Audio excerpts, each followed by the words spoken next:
তো গাইস আমরা ভিডিও করব, তাই আমাদের কত স্ট্রাগল করতে হয়। কখন থেকে একটা ভিডিওর পেছনে খেটে যাচ্ছি। আপনি কিছু বলবেন? না, আমার কিছু বলার নেই, আমার মুখটা কালো আসছে।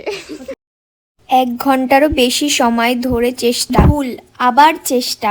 ভিডিওটা বানাতে গিয়ে বুঝেছি যে কাজটা সহজে হয়ে যায় সেটা আনন্দ দেয়, কিন্তু যে কাজটা করতে কষ্ট হয় সেটাই আমাদের শেখায় ধৈর্যের আর না হারা মনোভাবের ছোট্ট উদাহরণ। রোদে দাঁড়িয়ে ছোট্ট একটা ভিডিও ক্লিপ করার চেষ্টা করছিলাম, কিন্তু বিশ্বাস করবে না, একবার হাসি পাচ্ছিল, আবার পরের মুহূর্তেই কান্না চলে আসছিল। তবু মন চায় না হাল ছাড়তে, কারণ প্রতিটা চেষ্টার পেছনে ছিল আমার নিজের ভালো লাগা আর ভালোবাসা। মাঝে মাঝে এমনই হয়, একটা ভিডিওর মধ্যে লুকিয়ে যায় আমাদের মুড, আমাদের আবেগ, আমাদের ছোট্ট জেদ। যে কোনো কিছু যদি মন থেকে ভালোবেসে করা যায়, সেখানে কষ্ট মনে হয় না। কেউ দেখুক বা না দেখুক, প্রশংসা করুক বা না করুক, নিজের মনের শান্তির জন্য কিছু করা, সেই অনুভূতিটাই সব থেকে বড় প্রাপ্তি। যতই কঠিন হোক, ভালোবাসা থাকলে পথটা কখনো ভারী লাগে না, বরং প্রতিটা পদক্ষেপে মনে হয় আমি আমার নিজের ভালো লাগার